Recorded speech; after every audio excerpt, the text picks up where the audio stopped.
Good evening and welcome. I'm Elizabeth Bruning and I'm the assistant principal here at Iowa City West High School, and I'm incredibly honored and excited to welcome you this evening to the 2023 West High National Honor Society Induction Ceremony. Students, parents, families, faculty, and staff, thank you for joining us for this celebration. Students, you have proven your commitment to your education with high academic success. Maintaining a 3.5 GPA or higher is quite an accomplishment, and it is a gateway to greater opportunities in your future. As Malcolm X once said, education is the passport to the future, for tomorrow belongs to those who prepare for it today.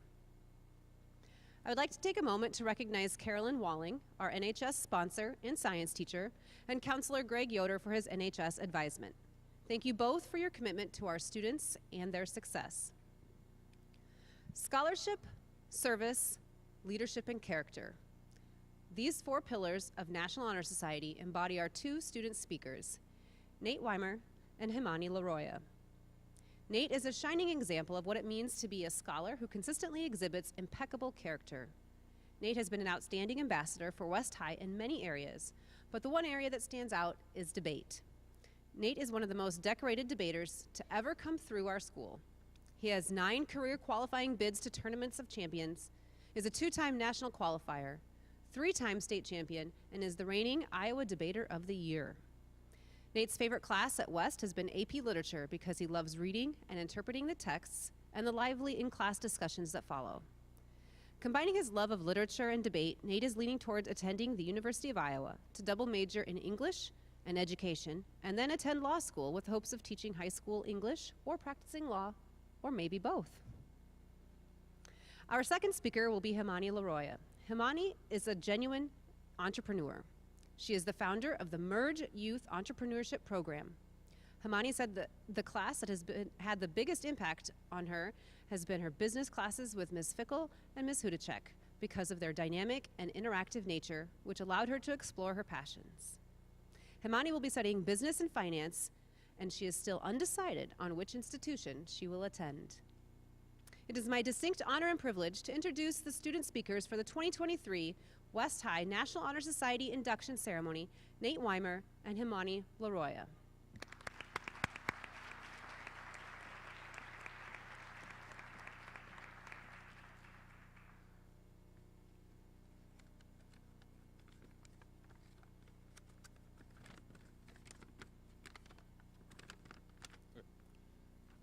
Debate is an activity I've spent the last 4 years of high school pouring my time and effort into. While it's been incredibly rewarding, it's also been filled with challenges, difficulties, and dead ends. When I first started debate, it was a chance to compete locally in an activity I found enjoyable. But over time, as I transitioned to the national level, I found it difficult and far different from the activity I had grown accustomed to know. Dominated by debate collectives, private schools, and established programs, I was miles behind the competition. For context, the national circuit refers to a series of tournaments across the United States where debaters from all over compete to qualify to the Tournament of Champions. The most successful teams are established and large private schools from across the United States, mostly Texas and California. Money and program size are largely correlated with success, with the largest teams having more coaches, resources, debaters, ability to travel, etc. When I started out on the national circuit, I found it difficult to compete in this atmosphere. For starters, the event I compete in, Lincoln Douglas, didn't exist at West High for the last 10 years. This meant I had no older teammates to look up to or pre-existing preparation to use. Additionally, I found it difficult to travel to tournaments with a large cost and the geographic constraints. While private schools with tuitions higher than most universities could go wherever they wanted, whenever they wanted, I was constrained by both geography and the massive cost of traveling. On top of all the actual competition, difficulties with the actual competition were the perceptual biases within the national circuit community. Both judges and tournaments alike looked up to the private schools and viewed them as the standard of the debate community. I found it difficult to receive invitations to prestigious invitational tournaments or round robins. All this added up to make me doubt myself and think I could never compete on the national level. Tournament after tournament and weekend after weekend, I'd fall just short of qualifying to the Tournament of Champions, which was my ultimate goal. Eventually, I realized I clearly wasn't going to be able to beat these larger schools at their own game. I could never do more preparation or read more articles than teams with 20 coaches or 40 members. Instead, I had to focus the debate on more abstract area that didn't require pre-existing preparation, but instead the ability to think quickly and logically, philosophy. I read multiple books about ethics and related philosophical concepts. I drilled for hours a day, trying to perfect the ability to articulate nuances between different ethical theories. After finally qualifying to the Tournament of Champions my junior year, it was time to try out these strategies on the national stage. I soon realized debaters from larger schools weren't able to think as quickly on their feet. When I moved the debate to a more abstract topic, and they weren't able to use their pre-existing preparation, I leveled the playing field and was carried to a record of 6-0 in the preliminary rounds of the Tournament of Champions. Into elimination rounds, my opponents and spectators alike were demeaning of the way I debated. I was berated with statements like, "Your arguments are ridiculous," and other mocking of my style of philosophical debate. Nonetheless, I defeated 2 more competitors in elimination rounds before losing in quarterfinals to a debater from a private school in California. While I didn't make it all the way, making it to a round that only 7 debaters did that year made sure that everyone knew who Iowa City West was now. The next year, I received multiple round-robin invites and praise from the same schools that had previously been dismissive of me and my school in the past. I qualified to the Tournament of Champions in 2 weeks, which had taken me 3 years previously to accomplish. What I realized along the way is the simple truth that the private schools and larger programs couldn't buy intelligence. While debate collectives and other schools had more pre-written arguments, it didn't do them good when they couldn't apply them to the actual rounds. Like debate, all activities share this fundamental truth.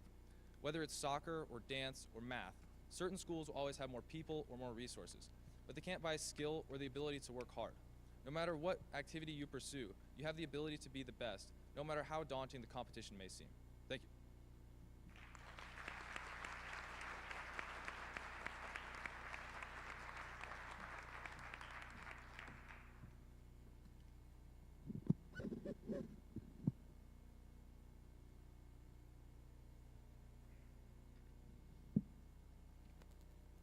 Hello, everyone. I'm very honored to be on the stage as your student speaker today. It is a privilege to be a part of this esteemed organization and a group of students who relentlessly strive for excellence.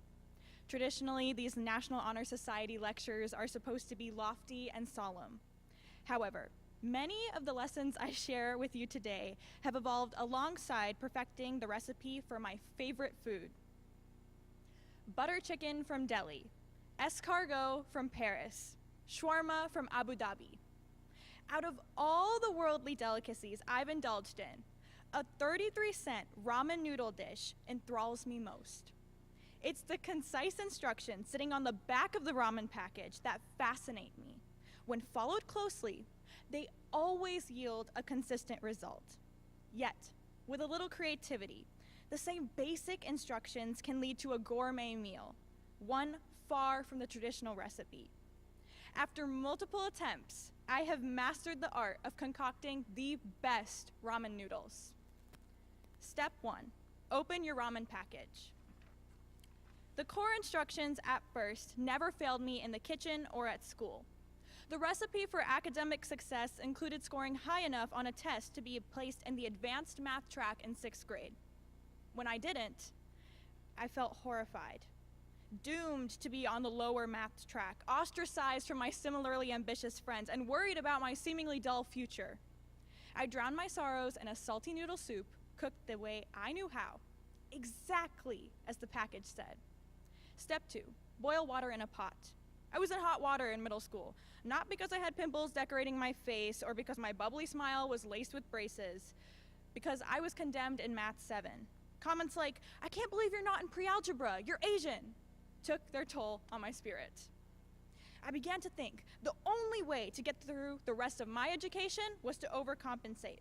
Steps 1 and 2 didn't go so well, so I made it a goal to do much better on steps 3, 4, and 5. Step 3, add noodles and boil for 3 minutes. When I entered high school, I engaged in as many clubs and extracurricular activities I could. Honestly, I'm not even sure what my passion was at that time. Feeding my internal pressure, I pursued everything that looked good to the outside eye. Step 4, add spice packet. I believed that a rigorous curriculum was the only way to make a mark, so I diligently submerged myself into more AP and honors classes. Step 5, stir accordingly.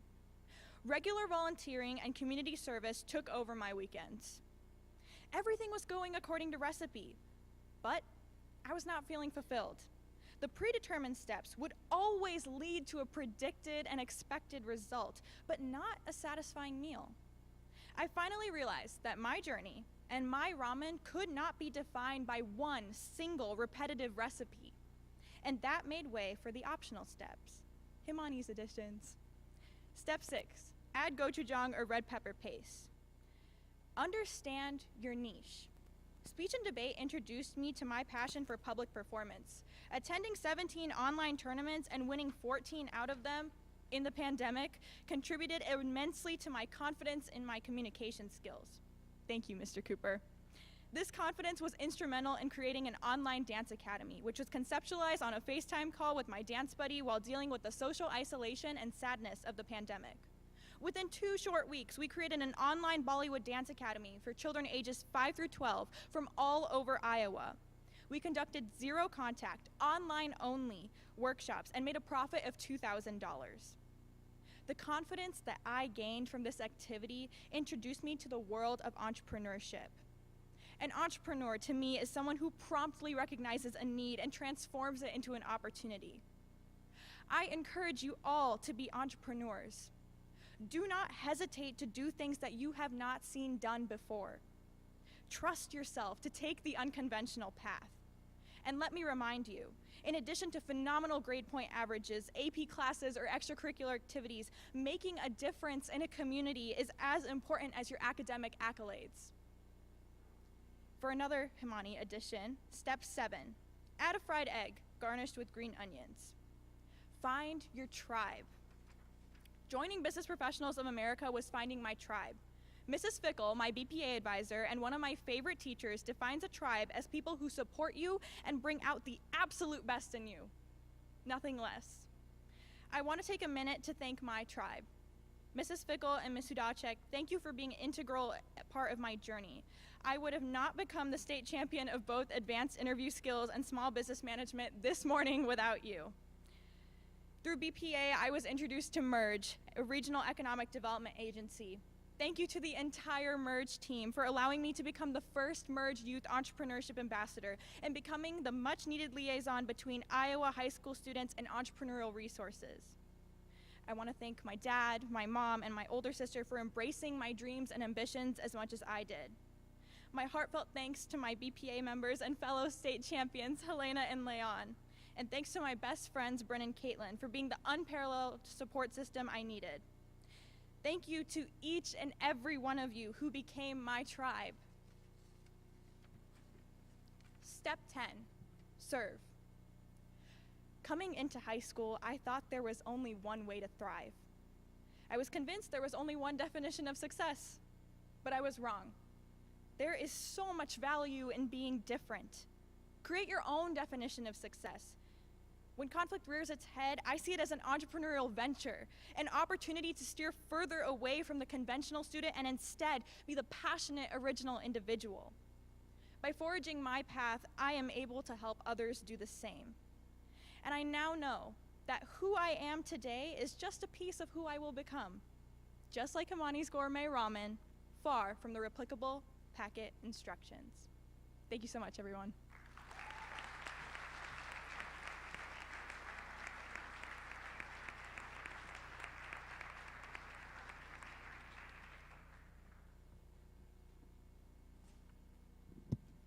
Thank you so much. Those were inspiring. I'm so glad we could squeeze this in between 2 snowstorms. That's pretty exciting. So the National Honor Society is the nation's premier organization established to recognize outstanding high school students for their academic achievement. These students demonstrate excellence in the areas of scholarship, leadership, service, and character. NHS was established in 1921 by the National Association of Secondary School Principals. Today, more than 1 million students annually participate in activities of the National Honor Society and its middle-level counterpart, the National Junior Honor Society. All of you here have met the criteria to become members, and for that you should be very proud. But I realized last week that not only has this group of students met the criteria, but you have done it in a very, very difficult time. This group has had to navigate over half of their high school time during the pandemic. You have dealt with missed classes, online classes, and hybrid education, just to name a few things. I don't think any educator had ever imagined what you guys have been through.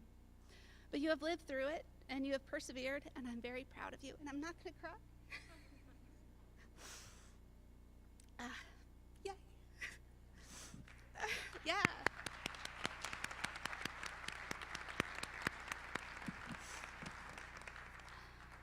It is my pleasure today to present today's speaker, Carolyn Dazzy Russell Wallace, who joined the West High chapter of NHS in 2005. Dazzy Wallace was born and raised in Iowa City. She graduated from West High in 2006, and she attended Duke University for her undergraduate studies.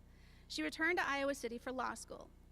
Dazzy began practicing at the Phelan Tucker Law Firm in 2013 and became a partner in 2022. Dazzy's current practice focuses on representing hospitals and medical professionals in civil lawsuits, administrative proceedings, and contractual matters. Dazzy lives in Iowa City with her husband and son. She is actively involved in the community, having served on multiple local boards. In her free time, she likes to spend time with her family, read fiction, and visit museums. I was not Dazzy's teacher, but when I spoke to one of her past educators, I was told, Dazzy will dazzle you. On that note, please welcome Dazzy back to West High School.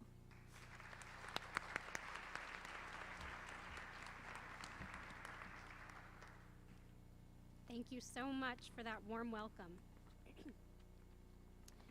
I'm Dazzy Wallace, and I'm a 2006 graduate of West High. That means I was in your shoes about 17 years ago, so I know how hard you've worked to achieve this milestone. Congratulations to each of you on your induction into the National Honor Society. Your presence here today proves that you have been both curious and diligent, two attributes that will serve you well long after you graduate. When Ms. Walling called to ask me to speak this evening, I was grateful and surprised. Grateful because I have a profound respect for the educators at this school and liked the idea of being useful to one of them. The teachers here are incredible, and you are about to learn how well they have prepared you for what's to come. The examples they have set for you will echo through your lives in ways you can't yet imagine. Seriously, I was at the grocery store a couple of months ago and ran into Madame Jules. I was as inarticulate as an infant. I was tongue-tied like I was meeting Taylor Swift, because in my mind, she is a rock star. So I was grateful. And I was surprised, because I don't think of myself as a keynote speaker. Keynote speakers are poet laureates or economists who devise microloans to lift people out of poverty. I'm a regular person. I work in an office from 8 to 5 and go home for my second shift parenting my 2-year-old. Now don't get me wrong, I lead a very fulfilling existence. I have a stimulating job, for example. It's my privilege to represent healthcare providers when they're sued for medical malpractice. And I serve on a couple of local boards, which is important volunteer work. And I love parenting that 2-year-old. But I'm a decidedly regular person. I voiced my trepidation to Ms. Walling, and she was like, "Yep, I know." She and I talked about how hard you've all worked, generally with one overarching goal: college. And I told her that when I was in your shoes, I was so laser focused on getting into college that I didn't really think about what would happen next. I told her that 17-year-old Dazzy would look at 34-year-old Dazzy and be so confused. Why don't you live in a big fancy city? Why haven't you cured any diseases yet? What are you doing in that office all day? Still, Ms. Walling extended the invitation. Well, caveat emptor, let the buyer beware. Here I am, ready to share 3 of my regular person experiences that felt like crises at the time, but helped me find my way to my fulfilling life. Let's start with crisis number 1, discovering I was not, in fact, going the pre-med route. You already know I grew up in Iowa City, which is a medicine-centric town. I also grew up in a medical household. So like approximately 75% of my graduating high school class, I entered college convinced that I would go to medical school. I had taken AP Chem with Ms. Wickner during my junior year and gotten a 5 on the exam. So my first semester in college, I decided to take an advanced general chemistry class. This class was designed to cover 2 semesters of basic chemistry in a single course. I thought, this will be a nice refresher before I go on to organic chem. Friends, I got a C-. And it wasn't because I didn't try. I did try. I had been diligent in attending lectures and doing the homework. But in a class of 500 students, graded on a strict bell curve, I was below average. And I was devastated. I suspected that any success I'd had on that AP exam was due to the Herculean efforts of Ms. Wickner. So I decided to take a break from pre-med classes and just take classes I found interesting. I decided to stay curious and stay diligent. This led me to take classes that changed the way I think about the world. Classes like Greek history, the French diaspora in America, the biology of dinosaurs, and three Shakespeare courses. Along the way, I found a new academic love I had never encountered, art history. And that love led me to crisis number 2, discovering I was alone in a strange city with nothing to do. I loved French and art history so much that I decided to study abroad in Paris my junior year. I saved money from my summer job and psyched myself up for the challenges of learning about a new place and taking courses alongside French students. And then I arrived and went to my first lecture, where the professor explained in detail why all of the professors in the country were going on strike, effective immediately, and lasting, well, I don't know, I was home by then. Now, luckily, I was there on a formal exchange program administered by my home university, so they had to give me credit. And even more luckily, French PhD candidates were not members of the Professors' Union, so the program administrator was able to finagle one into teaching me about 2 days a week, which left a lot of unstructured time for someone who was pretty used to an overscheduled schedule. At first, I thought this would be a waste of a semester. What was I going to do all day? But I stayed curious. I visited museums with my student passes most days and walked the streets of Paris for hours, learning way more than I would have from a textbook. And I stayed diligent. I tasted almost every pastry that city had to offer. Crisis number 3 occurred shortly thereafter. I returned home for my senior year of college and had to figure out what to do next. My heart wanted to work in the museum world. My brain knew I was graduating into the depths of the recession and suggested I hedge my bets with a more pragmatic degree. So after much debate and internal struggle, I applied to law school instead of PhD programs. I told myself I'll try it for a year. If I hate law school after a year, I'll go and get that PhD. So I went to law school, and after the first semester, I hated it. I had traded Shakespeare for statutes, Caravaggio for case law, and abstract expressionism for administrative code provisions. Oh great, I thought, what a massive mistake. But I tried to stay curious, I tried to stay diligent, and during my second semester, something clicked. Law school taught me yet another new way to think about the world, and it just took me a while to catch on. By the end of the first year, I was enjoying myself, and I enjoyed my summer clerkship even more.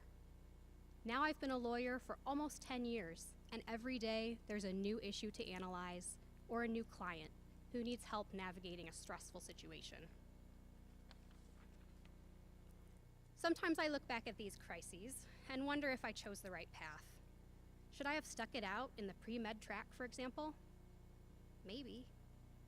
But then I meet with a surgeon who explains to me in exquisite detail the scalpel-to-flesh reality of a life-saving procedure, and I'm reassured that I made the right decisions for me and for surgical candidates everywhere.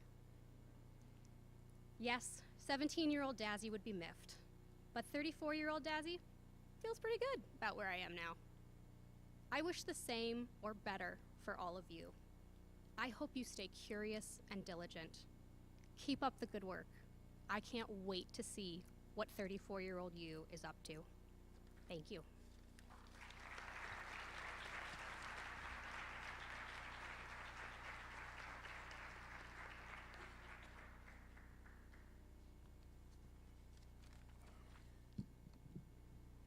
Well, I was here when Dazzy was a student, and it's so nice to see, you know, what our former students are up to these days, and that even though they get older, the staff at West High never ages. Isn't that nice? So now we're going to move on to the recognition part of the program, and we would like to start with our recognizing our continuing members. So if any of our continuing members that were inducted last year, seniors, if you would please stand, we would like to recognize you at this time.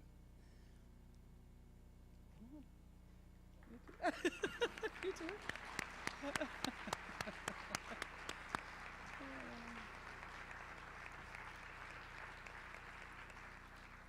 And now I would like to recognize this year's senior inductees.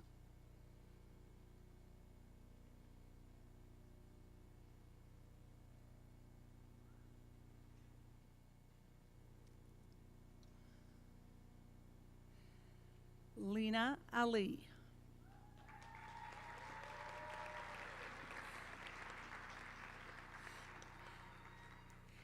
You know, and I appreciate the applause. If we could hold our applause to the end, that will make this go a little bit faster. Lanaya Franklin. Abdul Gatto. Amani Het. Kojali Ibrahim. Khalud Ibrahim. Manasi Kuta. Jacob Longmire. Elaf Mohammed. Ayman Mohammed. Grant Padaski. Adriana Santini. Nina Turnblom. Courtney Vest. Nami Wong. And Dakota Zerker. Now we can give all of our seniors a great round of applause.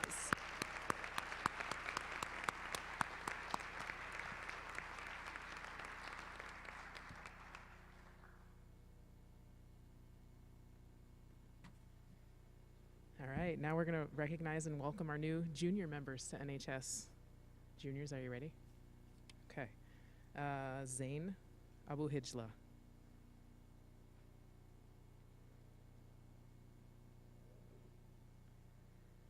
Zaira Ahmad.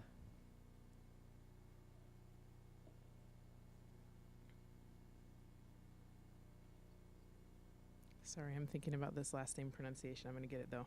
Aditi Ananrajan.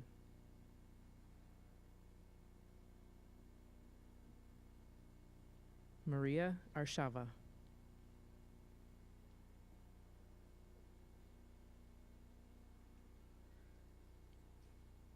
Evan Baker. Benjamin Barker.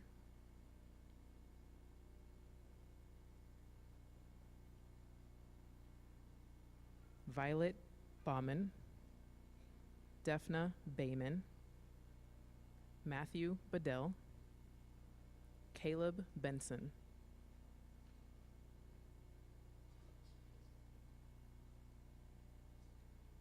Sage Bridges. Natalie Burer.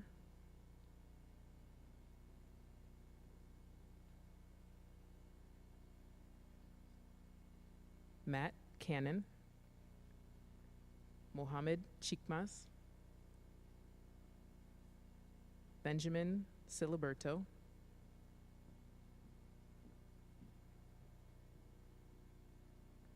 Violet Clark. Cole Collier. Michael Comegas.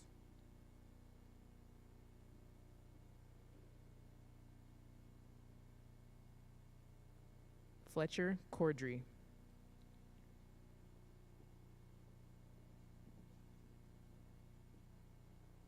Lee Corlett.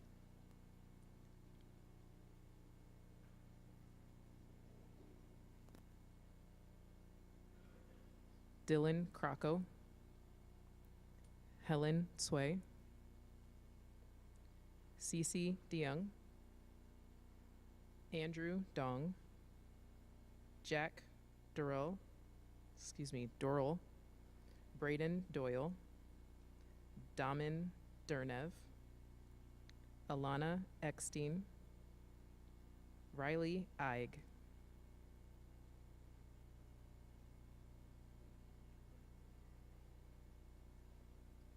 Carly Ephraim.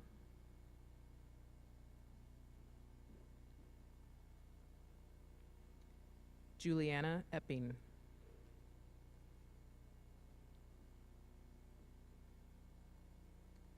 Luke Ernst. El Taib Fadlel Mula. Jack Fossey. Ashley Ferguson Bedford. Garrick Fish. Jack Furlong. Ava Garcia Van Auken. Max Gerke. Lucy Gerlieb.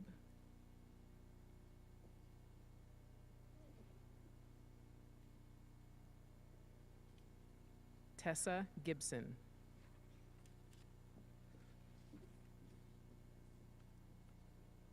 Jacob Gillum.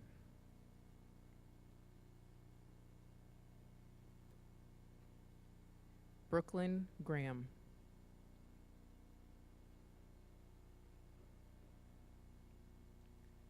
Lily Graham.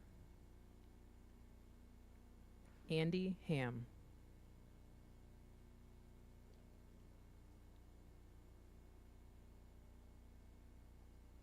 Anthony Hamilton. Serene, sorry, I didn't see it back there. Serene Hamza. Dexter Hannah.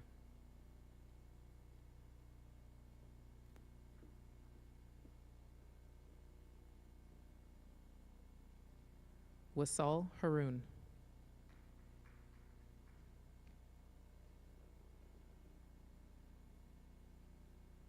Bo Harris. Alexia Hawks.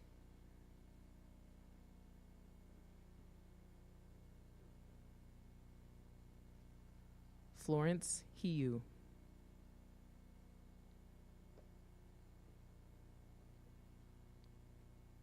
Nathan Heenan.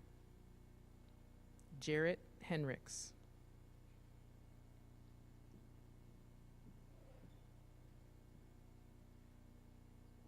Hannah Holdaway. Kira Holtkamp.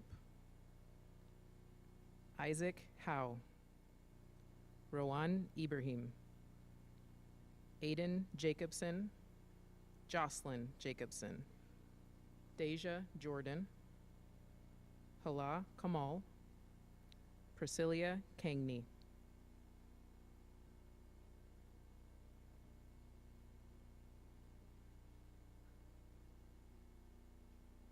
Ankur Karundikar.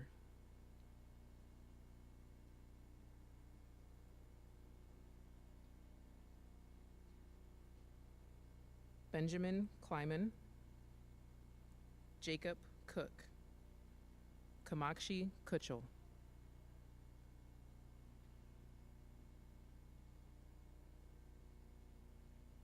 Emma Kepker. Dylan Quakin.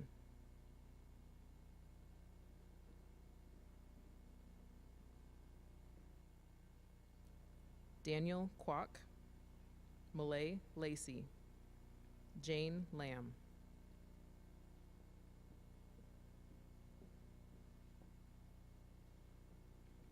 Tyler Lassner. Adeline Laswell.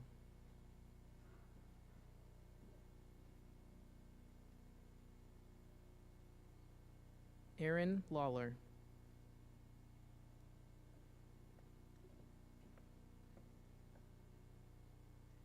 Michael Lee. Nicole Lee. Sandro Levine. Jessica Lee.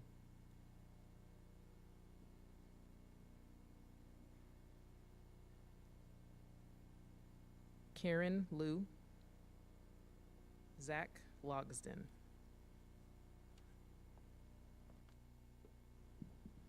Luke Longmire. Sayomara Luna Garcia. Baraka Madumba.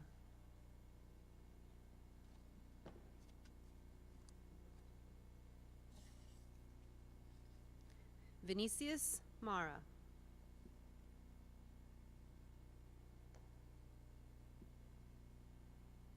Briar Martin. Sylvia Martinez.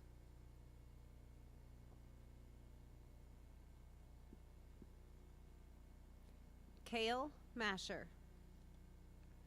Anjali Matthews.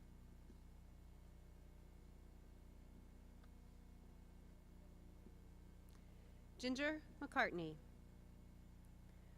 Lucas McConnell. Cameron Miller. Kaylee Milton.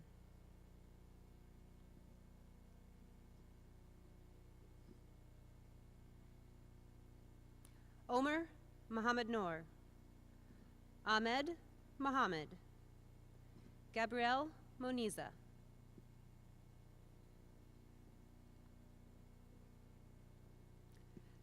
John Moreland. Maya Mosina.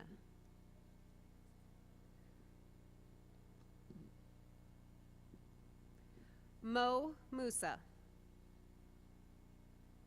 Akshitha Naveen Kumar.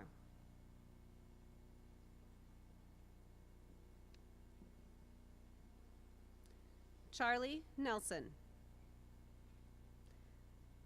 Annika Nielsen.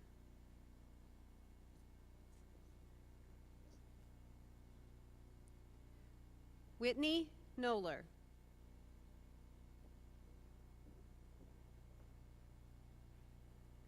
Nicholas Oberbrockling. Helen Orzula. Yaya Orzula. Madeline Otis. Pranjal Padel. Derek Pinnell.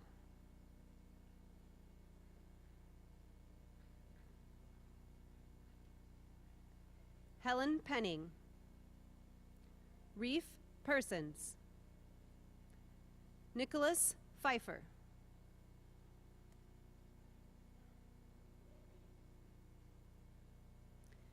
Tessera Rippentrop. Isaac Robinson. Adrian Rodriguez. Samuel Rosenthal.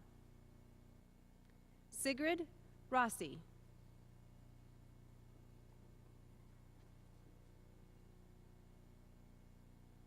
Sebastian Rakowski. Haya Saeed. Lucy Schmid.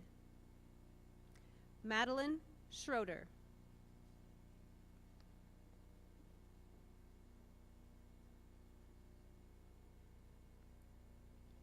Carolyn Seary. Patrick Selby. Yuning Shao. Yijin Shim. Margaret Shin. Samir Singh. Bella Smith.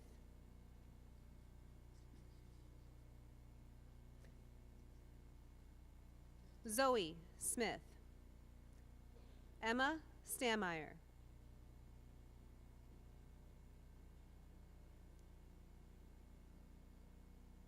McKenna Stevens.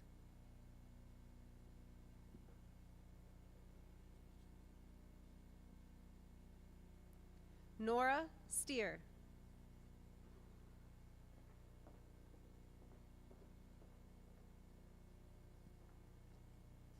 Robert Stong.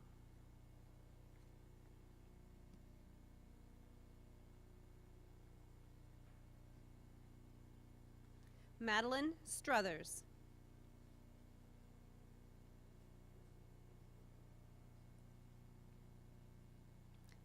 Nick Sayata. Spencer Thomas.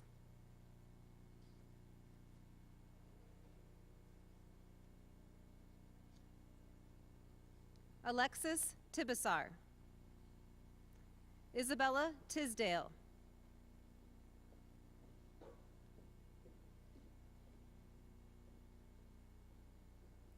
Riley Youthy.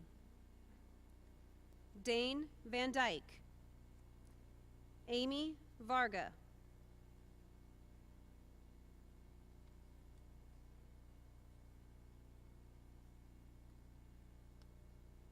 Aaron Varga.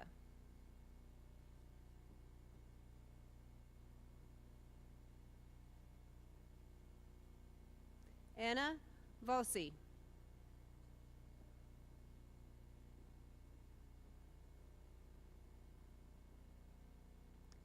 Emily Vogt. Lexi Vogt.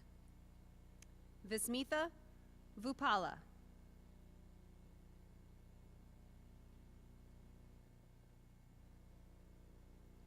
Emma Wagner.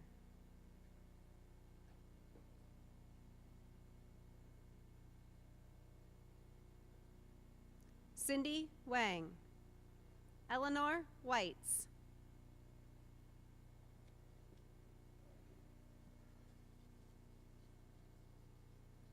Adrian Westergaard. Aiden Wohlers.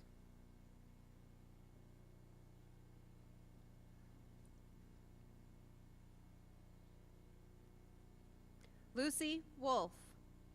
Athena Wu.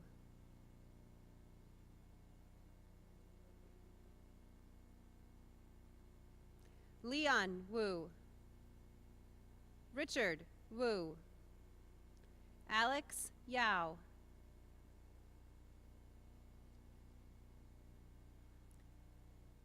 Amy Zerwick.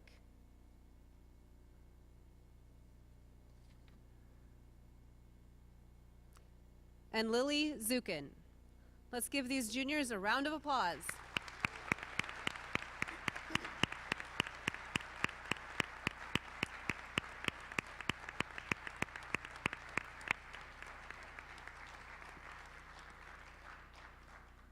Thank you all for coming this evening. That concludes our program. Congratulations to all of our National Honor Society members.